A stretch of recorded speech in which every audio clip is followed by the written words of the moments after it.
I think anti-Blackness is fundamentally, the reason why, Black Americans have not been able to secure reparations for slavery and its afterlife.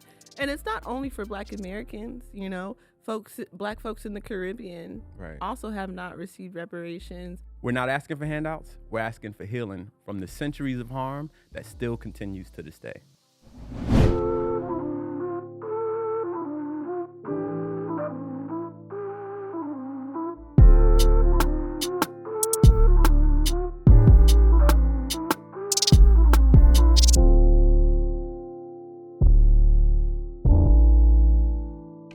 Welcome to the Know Your Rights Camp podcast. I'm your host, Amir, and today we're joined by Kamilah Moore. How you doing, Kamilah? I'm doing well. How are you, Amir? Hanging in there. I'm loving it. I'm excited for this conversation we're going to have today about reparations and reparatory justice. Why don't you tell us a little more about yourself and your experience in education as it relates to reparations? Yeah, sure. I'm an attorney. I currently work for Ben Crump Law. Hey. Yes, known as Black America's, Attorney General. So I've been working with him on a variety of different really, powerful cases, helping Black farmers, helping wrongfully convicted folks all over this country, working on, getting justice for Black folks in Altadena from Southern California, Edison, due to, their role in the fires. But, for the purposes of this show where we're talking about reparations, I'm also a reparationist. I served on the California Reparations Task Force, which is the first statewide task force to, not only study, but to develop, reparation proposals for African Americans. And I was the chairperson of that task force. What brought me to that task force was the work that I've done at an academic level, studying exactly, reparations and reparatory justice, under international law and human rights law. When I read the statute that created the California Reparations Task Force, there was a provision in there that said that, whoever's on the task force, the final recommendations that you all come up with, has to comport with international human rights law standards, right? The task force essentially was announced to be a thing in 2020. We had our first hearing in June 2021. I had just graduated from Columbia Law School, where I got a traditional Juris Doctorate, but also from the University of Amsterdam Law School, where I received a Master of Laws in International Criminal Law in 2019. And in both of those places, I studied international law, I studied human rights. At the University of Amsterdam, I wrote a master thesis on global reparatory justice for people of African descent, primarily focusing on, Black Americans, Black Brazilians, and Black Colombians, in part because there was like a page limit, so I couldn't go too much in depth and, Couldn't get to Cuba and Panama and other places. Right. But, I was making an argument that, even though we speak, for instance, different languages, English, Spanish, Portuguese, these three populations in particular were very similar because, we're still, what does it mean to still kind of be captured, trapped into our former slave societies where we haven't really had, independence movements like in the Caribbean or Africa. Not saying that, colonization still doesn't impact, these so-called independent Caribbean and African nations. But what does it look like, when you're not in a Black democracy? Exactly. So, that's what brought me to do the work on California Reparations Task Force is the work that I've done on an academic level, studying and working to secure human rights, not only domestically, but internationally as well. Wow. So you were a part of this groundbreaking task force on reparations here in California, but let's just start by defining what reparations or reparatory justice is. Yes, absolutely. So, the layman term, or simple definition for reparations is, what I tell people when I go and speak, in different places is simply making amends for harms done, right? That's simply what reparations is. But to your question, reparatory justice, it's a framework that is rooted in an international law, right? It's a form or cadre of human rights naturally granted to a population that's been aggrieved, by either a state, or, any wrongdoing party. It could be a paramilitary, it could be, an individual, warlord. In the context of, African-American history, reparatory justice, we're talking about, reparations, repair for, transatlantic slave trade, 256 years of enslavement, and then also state-sanctioned violence after our ancestors were freed from slavery as well, and also for the contemporary injustices that we as a people face still today. Right. So not just for enslavement, but Jim Crow, mass incarceration, and other systems that have been in place to perpetuate some of the same inequalities and exploitations. Amen. So what about more of the historic framing for reparations, like the conversations? Because it's 2025 now. This conversation didn't just start here, right? But here in America specifically, what are some of the roots? Yeah, let's talk about it. So, a lot of people don't know. Look, this is Women's History Month, so I want to uplift the name of an early fighter for reparations, someone named Callie House, and then also Isaiah Dickerson. They were once enslaved in Tennessee. And once, slavery ended, these two great human beings, they created a reparations organization essentially in 1899. Wow. Called the National Mutual Relief Pension and Bounty Association, where they collected membership dues from fellow ex-slaves, but those membership dues were all collected to essentially petition the United States government for reparations, for a monetary pension for ex-slaves. It was a formidable movement. I think to this date, the largest national movement for reparations for, descendants of American slaves, for American freedmen. But it was, a short-lived fight because the United States government, namely the FBI and the U.S. Post Office, actually went after the organization, went after Callie House, charged her for mail fraud, for collecting membership dues, saying that essentially she was defrauding her members for, essentially selling them a pipe dream that reparations could never happen. And so she was actually incarcerated. She was convicted by an all-white male jury, incarcerated for a year. And then after she was released, her organization, pretty much was destroyed, and she died of cervical cancer soon after. So I just want to uplift, again, when conservatives or naysayers of reparations say, we don't deserve reparations, or that, we should have fought for it after slavery. We actually did fight for it after slavery, soon after, and we have to uplift the ancestors' names who did that work. Also we can talk about in the 1960s, someone named Queen Mother Ollie Moore. She was a Pan-Africanist, but she created an organization in the 1960s called the Descendants of American Slaves, Inc., where she, created a petition to fight for reparations from the federal government for, again, descendants of slaves. And she took over 1 million signatures to the United Nations back then, right? Right. Oh, yeah, absolutely. Absolutely. So it was a major fight. And then also we have, organizations that have fought to fight for reparations as well. Right. So the work that has been happening with the California Reparations Task Force, which has been sanctioned by our government here in the California legislature, is actually rooted in international law and different things. And you, as a former co-chair of this task force, can you talk about just some of the principles of international law and how that incorporates into the demand? Yeah, absolutely. So under international law, there's actually 5 forms of reparations. When most Americans kind of think about reparations, they automatically think about money or compensation. And under international law, compensation is one of those 5 forms. It's a necessary form of repair.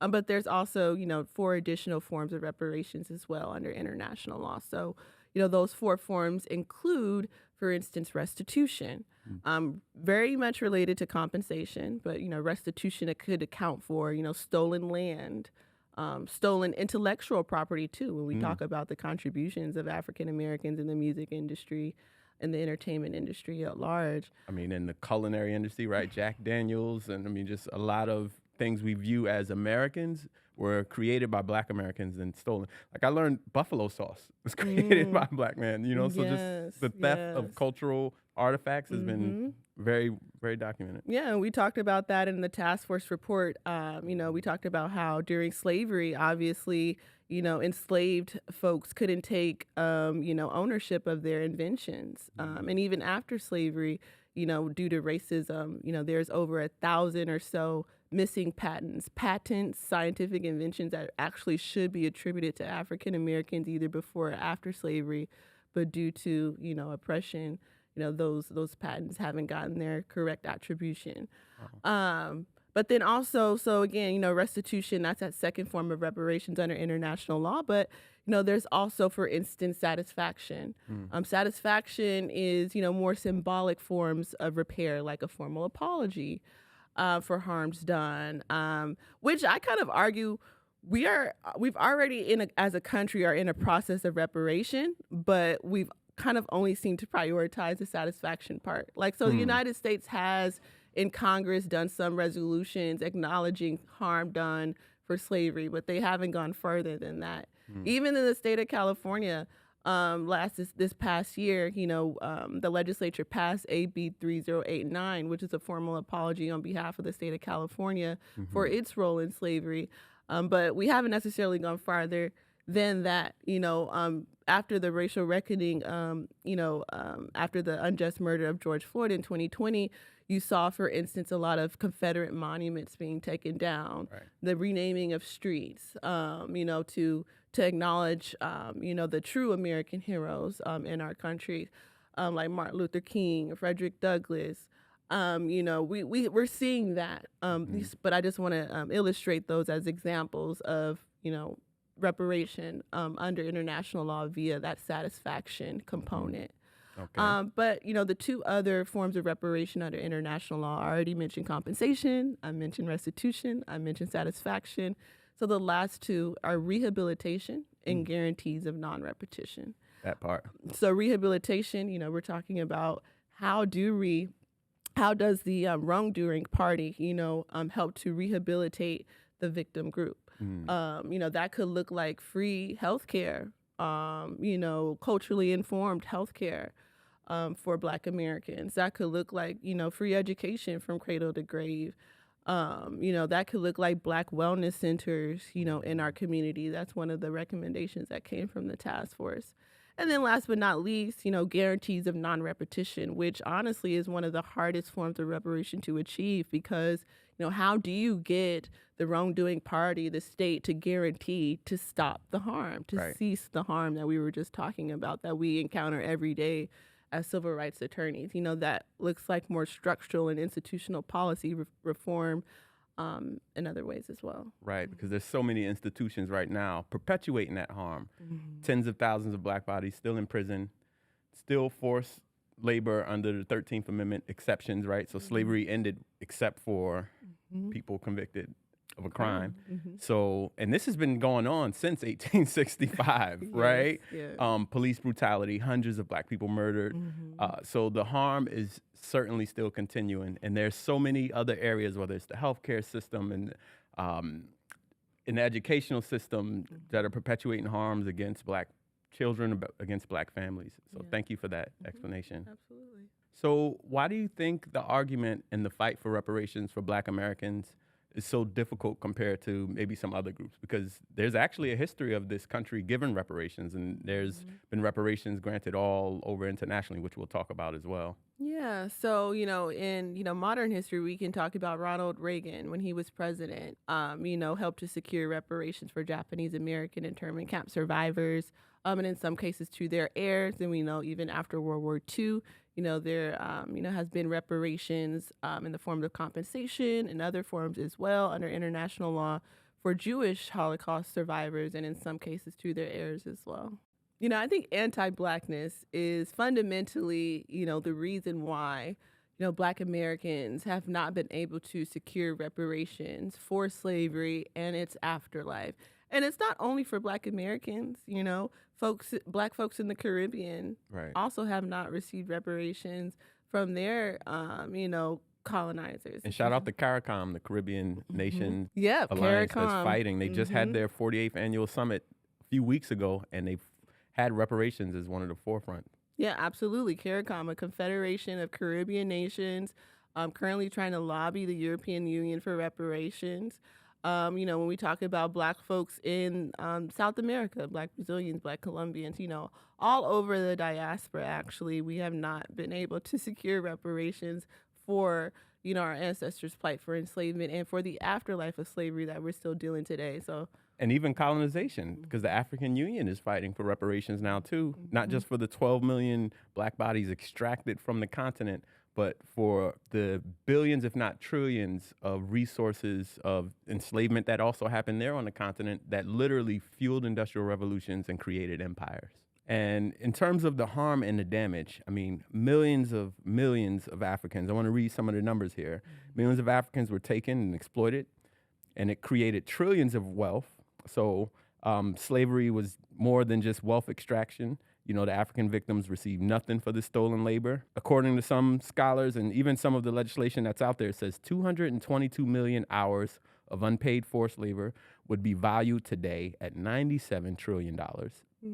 Millions of miles of lands were stolen, and lots of things, lots of continuation of oppression, terror, literally the seizing of entire towns, the burning of villages and communities. So there has been so much harm and damage, but there's also been examples of reparations, which you talked about, and there actually have been reparations paid for slavery, but just not to the enslaved people. So Britain paid slave owners over valued at over $20 million. Well, today it would be over 300 billion pounds to white families when it ended slavery in 1834. Haiti was forced to pay reparations to France. This quote unquote independence debt locked down Haiti, still harmed to this day, and it cost billions of dollars to its economy.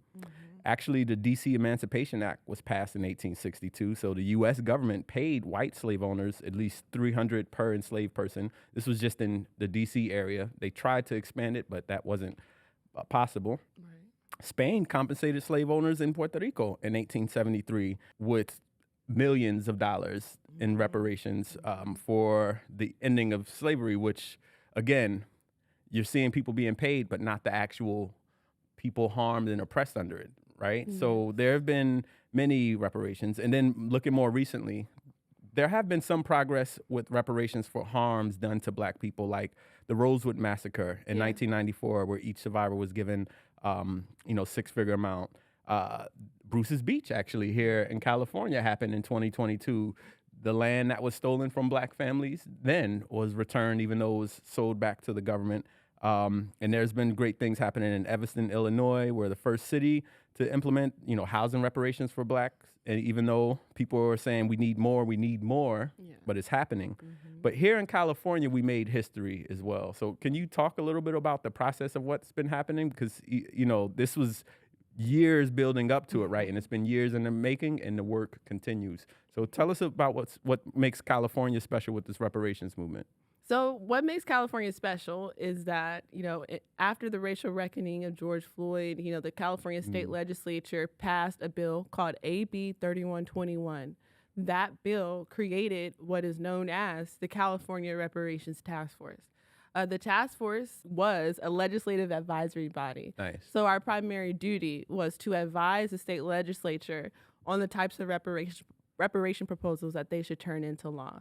The task force lasted from June 2021 to June 2023. There were 9 members on the task force. I was elected to be the chairperson at our first hearing, and we had about 16 or so public hearings within that 2-year time frame, where we traveled across the state of California, listening to those directly impacted, listening to Black Americans tell us what they believe repair should look like, because essentially that's what reparations is about. It's the victim group, the aggrieved group that really should be leading their repair. So we had public hearings on, obviously our first hearing was on slavery, where we unpacked California's role in slavery, right? Demystifying the idea that California had no role in slavery. We learned through expert witness testimony, and even from, descendants of Black folks who were actually enslaved in this state, that yes, California did have slavery. Right. California had a fugitive slave law that deputized ordinary white folks to round up Black folks who they could find in this state, and they could then be these Black folks deported to be re-enslaved in the South, or in some instances enslaved in California soil. But the rest of our hearings, we talked about what we called the afterlife of slavery. All of our hearings were about uncovering what we call these badges and incidents of slavery, these 12 major areas of systemic discrimination that still persist in this society and that justify the need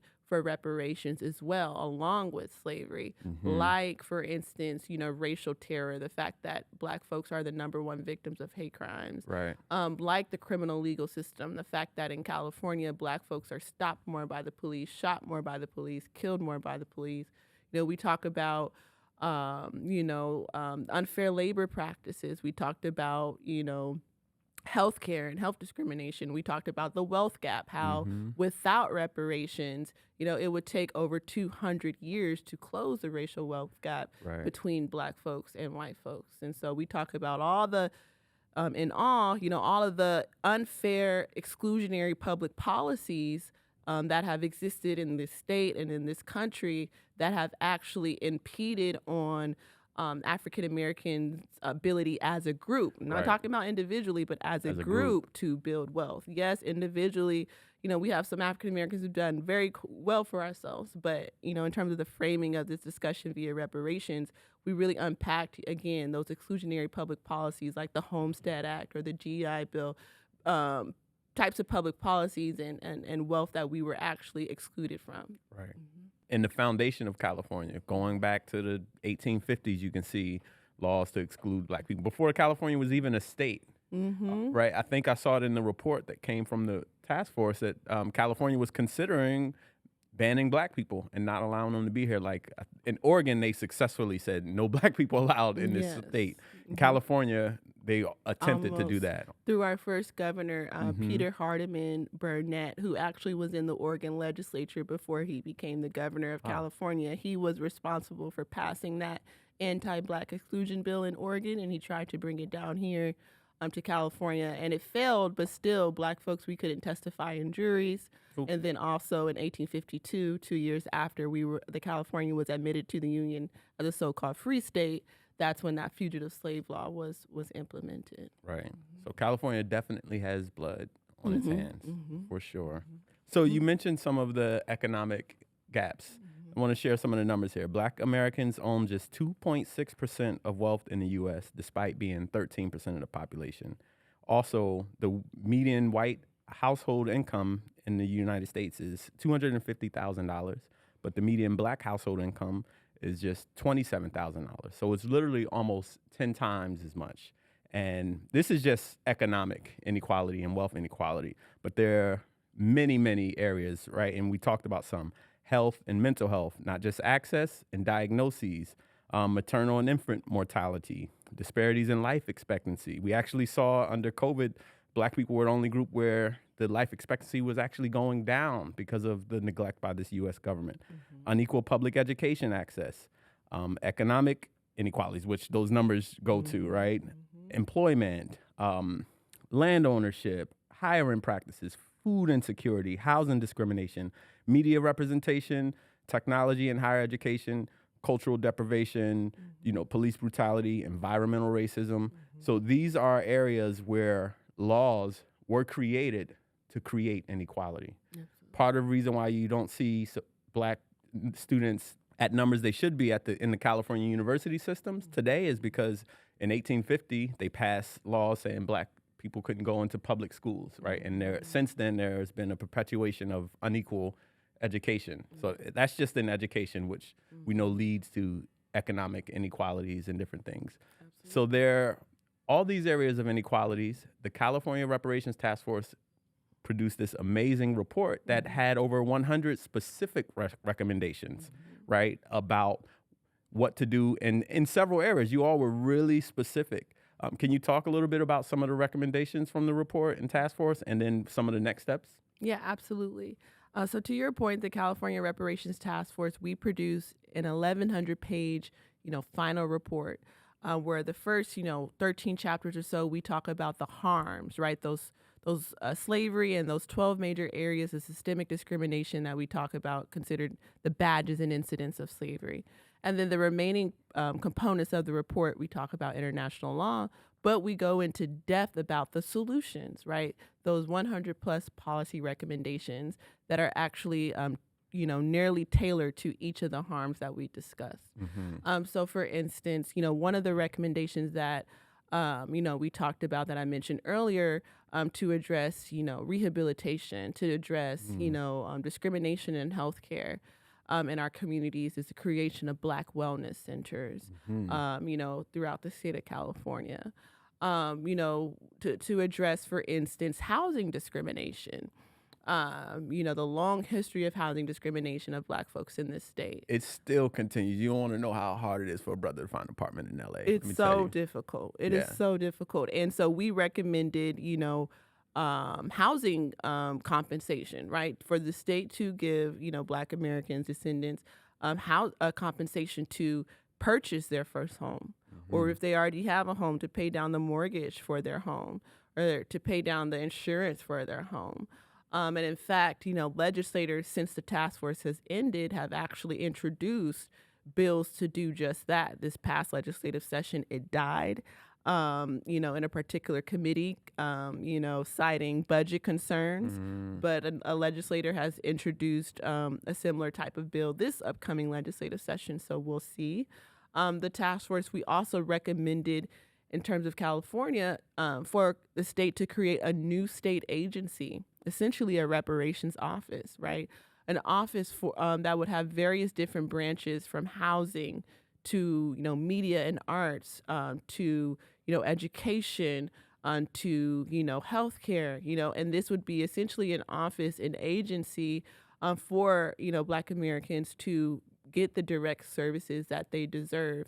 And that reparations office tentatively would be called the California American Freedmen Affairs Agency, to pay homage to, the Freedmen's Bureau that once existed in this country, that was actually dismantled 7 years after it was created, due to, that broken promise of Reconstruction. And when you read, the seminal text from, our ancestors like W.B. Du Bois, in his book, So the Black Folk, or even Black Reconstruction, he talked about, what if the Freedmen's Bureau, was not dismantled? He advocated for this type of infrastructure and institution to be permanent, to solve, the most perplexing, problems plaguing our community.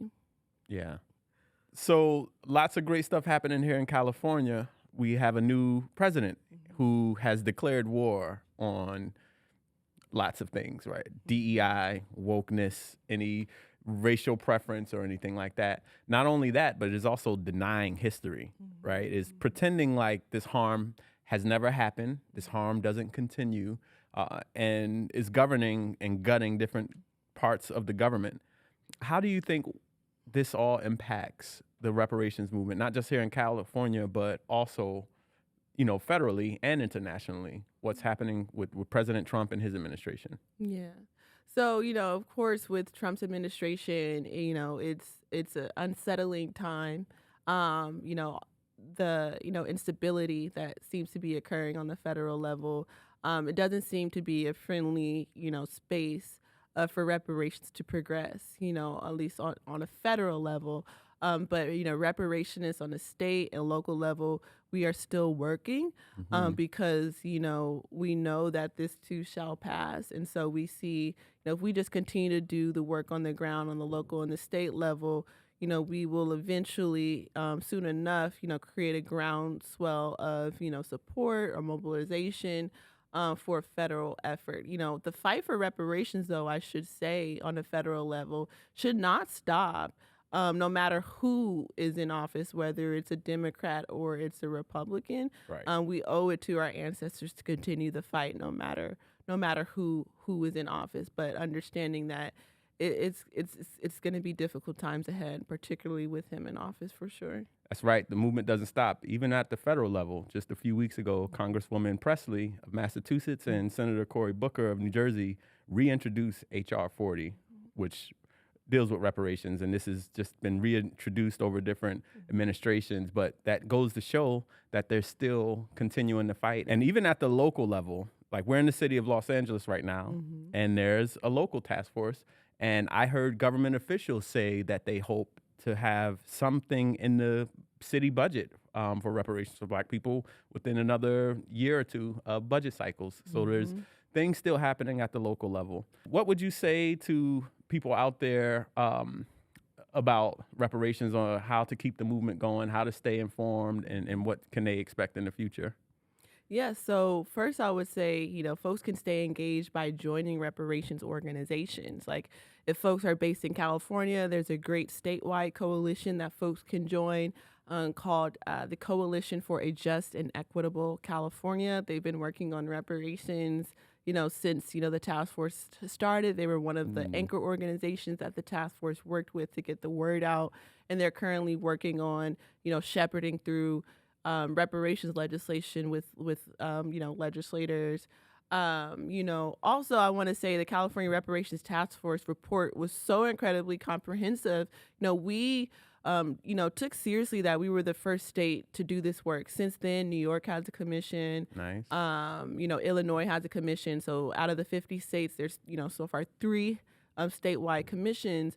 But, at the same time, I want to say we really don't know when or if, they'll pass a bill called H.R. 40, right? We don't know when or if the federal government will finally take responsibility to study and develop reparation proposals for African Americans. And so that's why in the California's task force's 1,100-page final report, in each of those 13 chapters where we talk about slavery and the badges and incidents of slavery, those 12 major areas of systemic discrimination, we have a California section and we have a federal section. Nice. So, we don't only talk about California's role in these injustices, but we also talk about the federal government's role, because we, understood that we don't know when the federal government will do this work. But I say all that to say, honestly, Congress, right? Legislators in Congress can literally, study our report, look at the recommendations, incorporate our report by reference, and honestly, they can, start to introduce reparations legislation based on our recommendations. Like no study needed. Technically, like they can literally just look at our policy recommendations, extrapolate it, apply it to be on a federal level. Like for instance, that those recommendations related to housing discrimination, where we recommended, housing grants, compensation for Black Americans to purchase their first home or to pay down their mortgage of their existing home, or homeowners insurance. Technically, someone in Congress can introduce legislation to do that right now. Right now. And so that's the kind of the import of, how I see the work of the California Reparations Task Force and how monumental it was as well. Nice. Well, thank you for your work with the California Reparations Task Force and for the movement. And thank you for everyone out there fighting for reparations. I know there's other national movements. I think, First Repair is another one. They provide local technical support. And there are lots of cities with reparations movement, whether it's New York City, Boston, and others, because local governments were very responsible for these harms. Like, for example, here in LA, less than 100 years ago in the 1930s, there was a Ku Klux Klan rally with thousands of people marching through the streets around City Hall. And in the 1920s, the mayor of the city was allegedly a Klan member, right? So they've been governing anti-Blackness since its inception. So we really need to address that. But thank you for the work that you do, Kamilah. Thank you for having me again. Before we close, I want to share one more statistic that shows how urgent and necessary this fight for reparations is for Black Americans. So in 1910, Black people in the U.S. own over 16 million acres of land. However, by 1997, over 90% of this land was gone due to state-sanctioned violence, intimidation, lynching, financial discrimination, the Rosewoods, the Tulsas, the massacres, the Klan rallies that are documented by papers, over 100 of them. Black people were the only group that actually own less property and wealth today than we did 100 years ago. That shows that the harm still continues, but also the healing has not happened. So that's why we need reparations. We're not asking for handouts. We're asking for healing from the centuries of harm that still continues to this day. Thank you for watching the Know Your Rights Camp podcast. Be sure to follow us on social media at Your Rights Camp and subscribe on YouTube at Know Your Rights Camp.